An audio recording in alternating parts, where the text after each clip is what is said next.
তুমি কি পাপ করেছ, তুমি কি গুনাহ করেছ।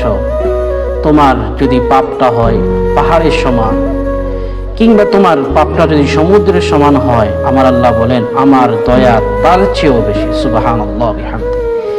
এই জন্য আমরা গুনাহ করব, আমাদের গুনাহ হয়ে যাবে, কিন্তু এই গুনাহ করে যদি আমরা কখনই আল্লাহর দরবারে না ফিরি, আমি যদি মনে করি যে আল্লাহ আমাকে ক্ষমা করবে, আল্লাহ বলছেন আল্লাহ তাআলা বলেন মান তাকাদ্দামা ইলাইহি শিবরান তাকাদ্দামতু আলাইহি জিরান। যে ব্যক্তি আমার দিকে কোনো বান্দা তওবা করার উদ্দেশ্যে, আমাকে পাওয়ার উদ্দেশ্যে এক বিগত সে দৌড় আসে, আমি আল্লাহ তার দিকে এক হাত এগিয়ে আসি। সুবহানাল্লাহ।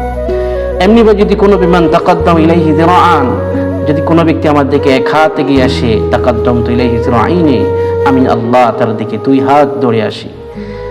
এমনি যদি কোনো ব্যক্তি মান তাকাদ্দামা মাশা, আল্লাহ তাআলা বলেন যদি কোনো ব্যক্তি আমাকে পাওয়ার জন্য, আমাকে ক্ষমা করার জন্য যদি কোনো ব্যক্তি হেঁটে হেঁটে আসে, আমি আল্লাহ তার দিকে দৌড়িয়ে দৌড়িয়ে যাই। সুবহানাল্লাহ বিহামদি। এই জন্য আল্লাহর রহমত থেকে কখনো নিজকে বঞ্চিত করব না। আল্লাহর রহমত থেকে আমরা কখনো দূরে সরে যাব না।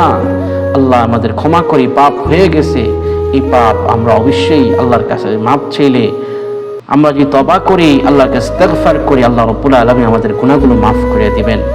এই জন্য যতই আমাদের পাপ হোক না কেন, যতই কিছু আল্লাহর কাছে আমরা সঁপে দেই, সিজদা গিয়ে রব্বুল আলামিনের কাছে আমরা নিজকে সঁপে দেই, সেইটা গিয়ে বলি আল্লাহ তুমি আমাকে মাফ করে দাও, ক্ষমা করে দাও। কারণ আল্লাহ তাআলার কাছে সবচেয়ে প্রিয় জায়গা হচ্ছে বান্দার সিজদা। আর এই অবস্থা যদি কোনো বান্দা আল্লাহর কাছে দোয়া করে, আল্লাহ পাক অবশ্যই তার দোয়াকে কবুল করে আনেন। সুবহানাল্লাহি ওয়া বিহামদিহি।